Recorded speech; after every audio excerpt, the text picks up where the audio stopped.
특이한 게 중국 나가면은 기술 유출이고 미국 가면 글로벌 진출이에요. 이게 웃기잖아요. 그렇네요. 네. 기회인 건 뭐냐면 이 팹의 건설부터 해서 장비의 어떤 이런 것부터 정말 면밀하게 차곡차곡 잘 해서 네. 건설부터 성공했으면 좋겠어요. 실제로 TSMC만큼 정도의 수율이 나올 수 있는 정도의 시스템을 갖출 수 있게 된다면 예. 여기서 실패하게 되면 정말 답이 안 나오는 것 같아요. 앨런 머스크가 뭐라고 그랬냐면 우리가 제조를 낱낱이 쳐다볼 거예요 라고 했어요. 계속 관리할 거예요. 한국 반도체의 미래 3년, 자칫 잘못하면 3년 안에 이거 큰일 날 수 있다. 2027년을 반도체 골든타임으로 보신 의미 뭘까요? 첫 번째로는 요즘 삼성전자 그렇죠. 조금 기분 좋은 소식들이 막 들려요.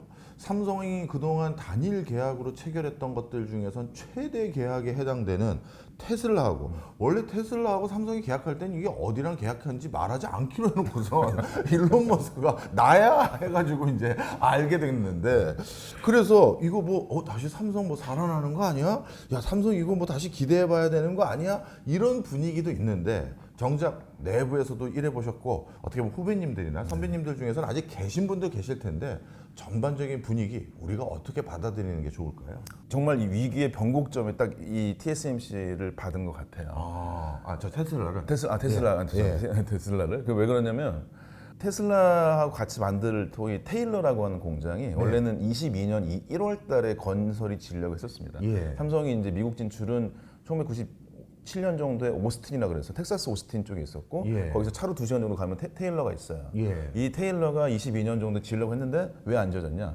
경기가 안 좋아지고 한마디로 여기서 파운드리 업계가 안 돼요. 파운드리가 이제 미국 걸 받아서 생산하는 거가 안 됐기 때문에 네. 멈춰졌습니다. 네. 근데 그러다가 제가 아는 주재원이랑 해외로 나간 분이죠. 네. 주재원 갔다가 3개월 만에 복귀했어요. 다 돌아왔어요? 안 돼, 야, 할 거 없다, 들어와. 그래서 이제 학교 같은 거 막 아카데미 뭐 애들 뭐 자녀 교육하는 거 다 해놓고 다시 들어왔어요. 그러다가 갑자기 탁 터진 거죠. 네.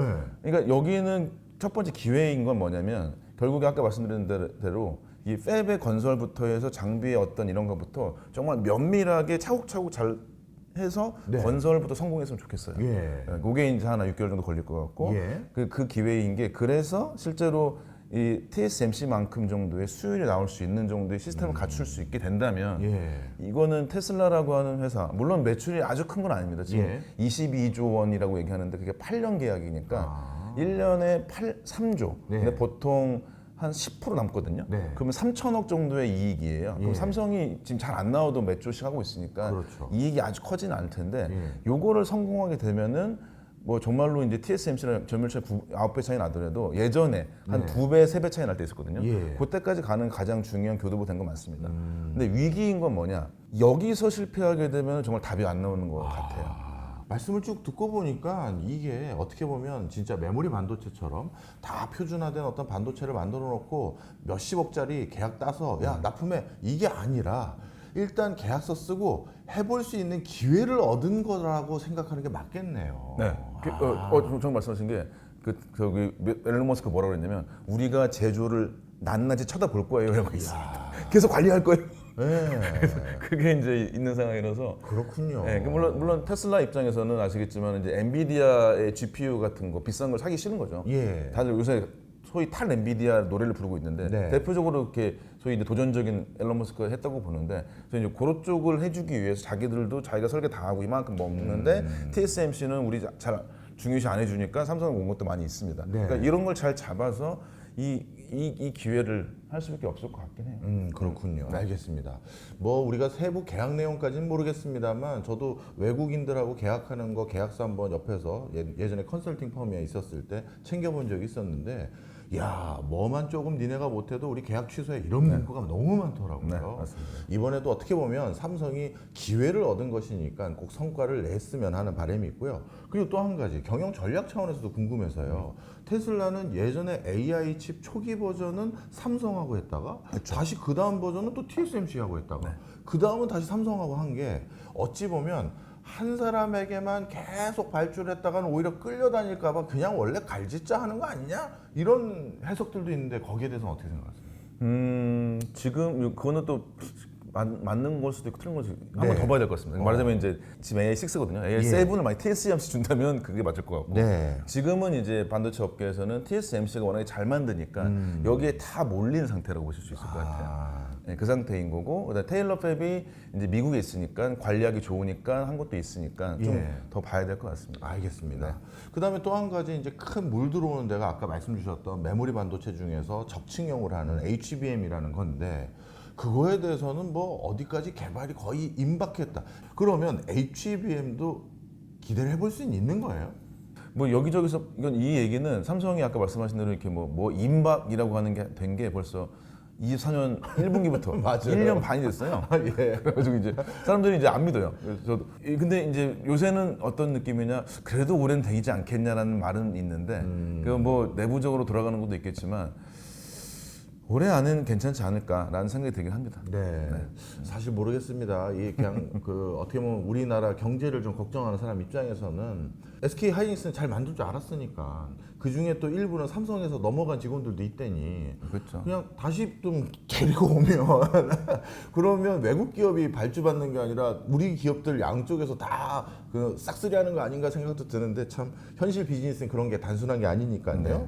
자 그런데 이런 과정에서 앞으로 반도체라는 게 이제 시작되는 산업이라고 할 정도로 또 한 번 또 커지고 있고 또 커지고 있는데요.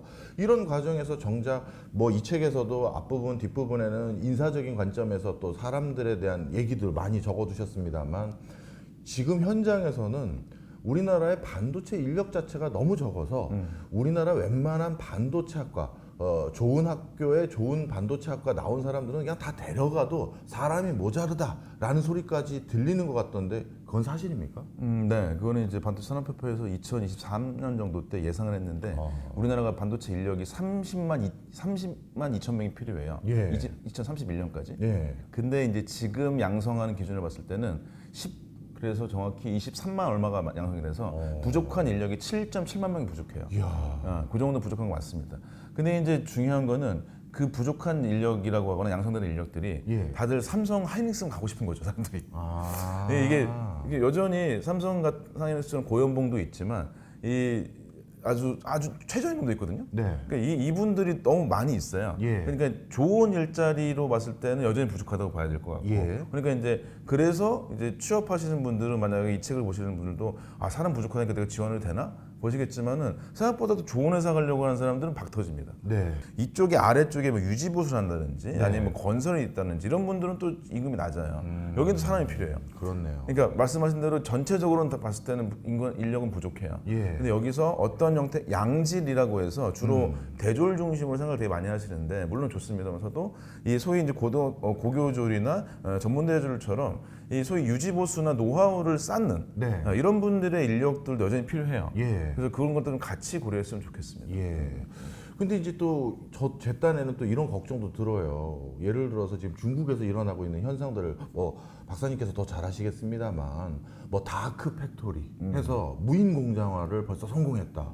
그 중국 내부에서는 그걸 슈퍼 팩토리라고 부르던데 그러면 제조라는 게 그쪽에서 첨단 공정이나 자동화 공정에 대한 힌트나 노하우가 생기면 우리도 차용하기가 쉽거든요. 네. 그러면 정말 나중에는 반도체 인력이 이렇게 꼭 사람 베이스가 아니라 전자동화 되는 거 아닌가 이런 생각도 드는데 거기에 대해서는 어떻게 전망하세요? 우리 지구 전 우주선 가장 큰 가장 작은 원소가 수소예요. 예. 수소 하나 크기가 1옴스트롱입니다. 그러니까 이제 반도체는 이 옴스트롱이라고 하는 단위를 컨트롤해야 돼요. 이야. 예. 그러니까 그게 자동화가 되느냐? 저는 반도체 생산 라인이 자동화가 완벽히 된다면, 네. 그러니까 이제 물류 자동화 말죠. 물류라고처럼 이렇게 그거는 자동화 로봇이 다 있는 건데.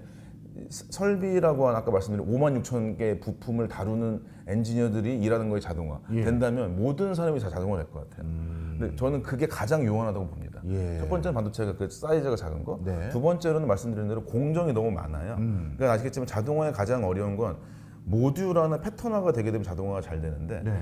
모듈화 패턴화가 가장 하기 어려운 게 인간의 몸 동작이거든요. 예. 몸 동작으로 여러분 5만 번째 부품을 갈아 껴요. 예. 5만 6천 번째 부품 갈아 낍니다.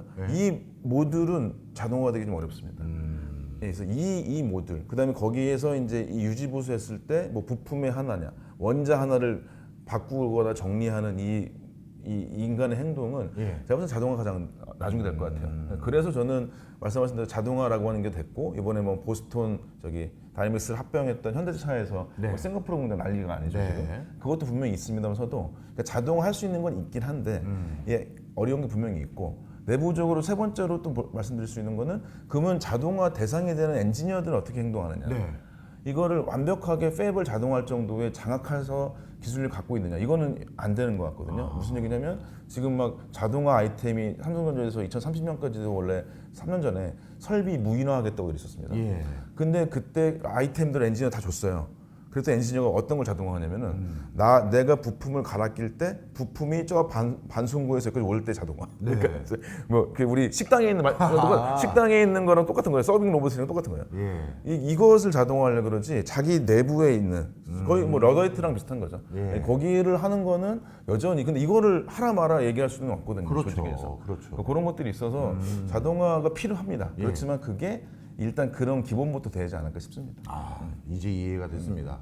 사실 저 대학 시절만 하더라도 삼성이라든가 한국 반도체 산업에 대한 책들이 많이 나오면 그 책들은 우리의 성공 신화에 대해서 찾는 그런 책들이 정말 많았습니다. 그런데 오늘 우리 박사님께서 집필하신 이 책의 제목은 한국 반도체의 미래 3년. 자칫 잘못하면 3년 안에 이거 큰일 날 수 있다. 그런 메시지까지 있거든요. 부제 역시도 한국 반도체의 골든타임이 2027년이다. 지금 무엇을 준비하고 실천해야 될 것인가라는 지금 질문을 던지고 계세요. 자, 2027년을 반도체 골든타임으로 보신 의미 뭘까요?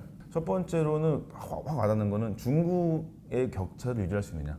말씀하셨다시피 현재 중국하고 우리나라의 반도체 기술을 보통 D램 같은 앞선 기술을 봤을 때 3년 정도 잡거든요. 예. 그게 2027년까지 좁혀지냐 아니면 계속 유지되거나 더 높여질 것이냐. 예. 이건 여전히 문제가 있습니다. 예. 두 번째로는 지금 이 테슬라 우리 수주도 받기 시작했는데 파운드리라고 해서 이 시스템 반도체가 반도체 업계에서 매출 기준으로 봤을 때 3분의 2가 넘거든요. 예. 그러니까 메모리는 우리나라 잘해서 그렇지. 예. 여러분들이 뭐 메모리, 비메모리 이러시는데 듣는 비메모리 기분 나쁘거든요. 메모리가 주인공 나머지는 떨어지거죠 그렇죠, 그렇죠. 근데 그 사회는 전 글로벌에 보시면은 메모리가 3분의 1이고 시스템 반도체가 3분의 2예요. 그렇네요. 그러니까 여기에 생산하는 파운드리 업계를 버릴 수가 없습니다. 그래서 이제 그 파운드리가 실제 2027년에 경쟁력을 갖출 수 있느냐, 뭐 그 단계가 있고 그러려고 하는 가장 큰 이유는 세 번째가 바로 그때 이 AI라고 있어요. 요즘 난리가 난 이 기술이 네. 이 AI를 만드는 것은 결국에 반도체가 기반이 돼야 됩니다. 예. 그 반도체의 AI 반도체의 전환점이 지금 27년이에요. 이 전환점이 뭐냐면 지금 요즘에 나오는 엔비디아, HB, 하이닉스 HB 이런 것들이 소위 자원으로서 인프라로서 AI죠. 네. 기반 이제 말하자면 우리가 뭐 좀 통신 같은 걸 보시면 됩니다. 예. 인터넷 같은 걸 보시면 되고 그것이 실제 우리한테 쓰여질 때 고객한테 나올 수 있을 때 이게 안경이 될지 뭐 반지가 될지 모르거든요. 이 나오는 소위 이걸 엣지 디바이스라고 얘기 많이 예. 하죠. 이거를 만들 그 시기 그때에 요걸 다 만들 수 있을 정도의 설계나 생산 능력이 갖출 수 있느냐. 예. 이게 이제 제가 AI 기술의 변곡점을 2027년 잡아서 그 세 가지 기술의 관점, 그 다음에 어떤 생산의 어떤 관점, 세 번째로 봤을 때는 국가 간 경쟁의 관점. 이 세 가지에서는 이 2027년을 좀 중요하다고 생각을 했습니다. 말씀을 듣고 보니까 진짜 조만간 진짜 큰 파도가 한번 몰려칠 것 같고 그 과정에서 다시 한번 한국이 살아남아야 될 기로에 놓인 게 아닌가 싶은데요. 한국 반도체 산업 이렇게 해야 생존할 수 있습니다 라고 전략을 좀 정리해 주신다면. 결국 리더십 문제입니다. 여러 가지 리더십 문제가 있지만 첫 번째는 당연스럽게 이 엔지니어한테 의사결정권을 주는 게 필요하다라고 말씀드릴 수 있을 것 같아요.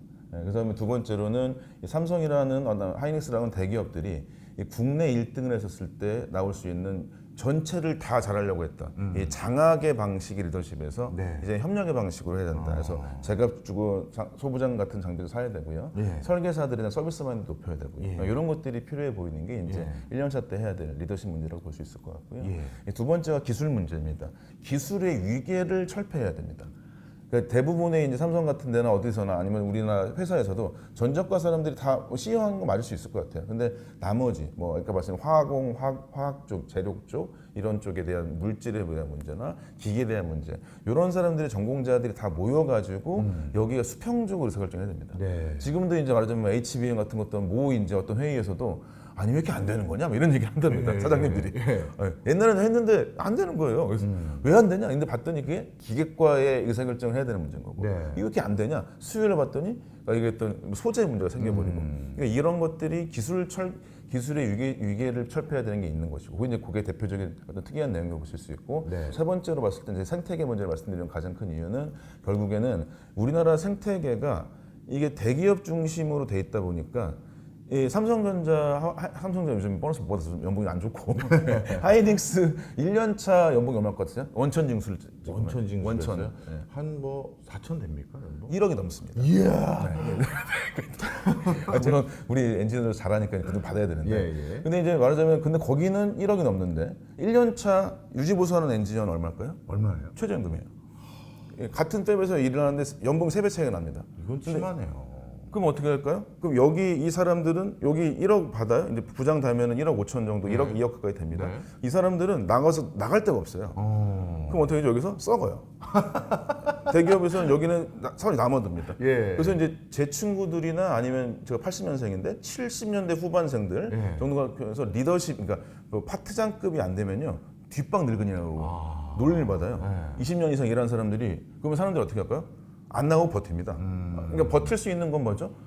생각보다 뭐 여러분 참받는 것도 있겠지만 대기업들의 세금은 어려워요 생각보다. 그렇죠. 네, 생각보다 어렵습니다. 그러면 이 사람들은 뭐죠? 중산층의 삶을 유지하고 모욕을 참을 정도로만 일을 합니다. 근데 그래도 괜찮아요. 일을 할 수 있어요. 예. 그 정도는 할 수 있어요. 예. 근데 이 사람들이 전력을 다하지 않죠. 여기 이만큼 있어요. 근데 여기는 어떻게 맨 아래 어떻게 할까요? 계속 올라가야 돼요. 그러면 여기는 계속 최저임금에서 500만 원 더 주는데 4천, 4,500, 5천. 그러면 장비사 아니면 삼성까지 갔어요? 됐다. 이제 됐다. 그러면 이제 그러니까 이런 이 사다리가 이거는 뭐 반도체뿐만 아니라 우리나라 전체 문제긴 하죠. 근데 이게 정리가 안 되면 결국에는 산업은 뭉개집니다. 그렇네요. 예, 여기는 썩어 문드러지니까 하이 테크놀로지를 개발하려고 하는 데 별로 없어요. 그러면 이제 아주 뛰어나고 아니면 영어를 좀 잘하는 뛰어나는 건 아닌 것 같고요. 영어를 잘하는 애들이 나갑니다. 나가버리죠. 뭐 나가는 건 나쁘지 않은 것 같아요. 이런 상태거든요. 아니면 이제 시니어들 같은 분들은 어떻게 되냐? 중국 가시죠. 특이한 게 중국 나가면은 기술 유출이고 미국 가면 글로벌 진출이에요. 이거 웃기잖아요. 그렇네요. 네. 그리고 뭐 얼마 전에 판결 났었던 것도 마이크론이라는 회사로 이직했던 어떤 삼성의 엔지니어가 결국에는 이직 못하는 걸로 불허가 났어요. 아주 특이한 판결이었습니다. 이때 그래서 그러면은 개인의 직업 선택의 자유하고 국가 기술 보완이랑 어떤 것이 우선될 것이냐 문제를 기존에는 대부분 개인 기술 선택의 자유였습니다. 무슨 얘기냐? 이분들이 나갈 때가 있어야 돼요. 이게 근데 피라미드로 이렇게 되다 보니까 낭떠러지 다들 낭떠러진 거예요. 이렇게. 그거에 불평등이라는 문제는 그런 임금의 체계 불평등이 있고 두 번째는 그 시니어 주니어들이 약간 이런 옛날에 그런 게 있었죠. 얘가 나가야 내가 들어오지 이런 느낌이 있었는데 이거는 아니죠. 이건 개인의 문제가 아니라 조직과 산업에서의 변화 관리가 다 되는 문제라고 봐야 될 것 같아요. 그러니까 그렇기 때문에 왜 생태계 일과를 말씀드렸냐? 일자리들이 소재품 장비처럼 이런 회사들이 잘 돼 있어야 되고 국가적으로도 반도체 특별법도 나오고 다 나오는데 그 특별법이라고 하는 법적 권한과 정치의 권한은 결국에는 뭐 요즘에 이번에 대통령실도 있지만 아래에서 위로 올려주고 너무 센 사람들은 정리를 좀 해줘야 이런 것들이 돼야 잘 돌아가지 않습니까? 그게 되지 않으면은 반도체 산업은 사상누각에 가까울 것 같아요. 그러니까 삼성 하이닉스 안 되면 다 막 망한다고 얘기해요. 근데 만약에 ASML 같은 장비사가 우리나라에 있으면 얼마나 좋을까요? 그렇죠. 그거 비슷하게 된 게 그 정도 수준은 아니지만 한미반도체 같은 장비가 있죠. 그다음에 이제 우리나라가 생각보다 또 대기업들이 장비로 들어와요. 예를 들면 한화가 에서 많이 들어왔죠. 거기 생각보다 잘 만들어요. 왜죠? 기계를 잘 만드니까. 한화는 원래 잘 만들었으니까. 뭐 LG도 들어간다고 얘기해요. 저는 뭐 그래서 대기업들끼리 뭐 경쟁도 하겠지만 이 반도체를 다 올인하는 것들도 선택을 해봐야겠습니다. 근데 참고로 말씀드리면 대만은 반도체로 다 올인했어요. 다른 사람이 없습니다. 근데 그 정도를 하자는 것보다 우리나라 인구가 더 많으니까. 근데 이제 거기에서 어떤 적당한 그 삼성 하이닉스 같은 반도체 제품사 말고 이쪽에 생태계가 잘 되거나 아니 꼭 대기업 아니더라도 일정 정도의 이게 좀 이게 아래에서 위로 올려주는 정책이 필요하지 않을까. 그래서 생태계까지 해서 세 가지 정도 좀 길었죠 말씀드리겠습니다. 사실 저는 방금 말씀을 듣고 보면서 우리는 이 책을 한국 반도체의 미래 3년이라고 읽었지만 결국 다 읽고 나면 그냥 한국 경제 생태계의 미래 3년 이렇게도 또 읽을 수가 있는 그런 면도 많이 있네요. 자, 마지막입니다. 뭐 저자님이시니까 이 책 다 집필하고 나서 우리 망건당 독자에게 이 책의 한 문장을 꼽아서 전달해 주고 싶다면 어떤 문장을 꼽으십니까? 한번 직접 한번 선택해 주시죠. 네, 이게 참 부끄러운 시간입니다. 부끄러운 시간입니다. 네, 한국 반도체의 기념비적인 압축적 성장에도 불구하고 계속되는 재생산의 위기와 발전의 기회에 한가운데에 서 있었음을 보여주고 싶었다. 이게 이제 한 문장입니다. 네, 어떻게 보면 오늘 논의하게 된 이런 그것도 참 그 뭐랄까요? 어떨 때는 진짜 이거다 울부짖는 듯한 모습까지 얘기해 주셨던 그 근원적인 이유를 방금 한 문장에서 우리가 다시 한번 읽어볼 수 있었던 게 아닌가 생각이 듭니다. 저는 뭐 박사님 뭐 다른 방송에서도 뵀지만 또 이렇게 뵙게 되니까 우리 반도체 산업을 꼭 우리가 다시 일으켜 세워야겠다는 생각이 더 많이 드는 그런 시간이었습니다. 박사님 오늘 저 망건당 처음 나와주셨는데요. 뭐 종종 또 집필도 하시니까 또 다음에도 또 나와주실 것 같은데 오늘 소감은 어떠셨어요? 제 책을 이렇게 감사하게도 이렇게 뽑아주시고 그래서 그걸 또 읽어가지고 이렇게 방송을 만들어주셔서 너무 감사드리고요. 뭐 아시겠지만 책을 뭐 쓰는 사람 입장에서는 뭐 제 책을 읽어주는 게 부끄러우면서도 가장 감사한 일이 아닌가 싶어서 아주 의미 있는 시간이 아닌가 싶습니다. 아유, 고맙습니다. 세상의 모든 지식을 맛보는 그날까지 잡식인 박정호가 함께하겠습니다. 다음 시간에 만나요. 안녕.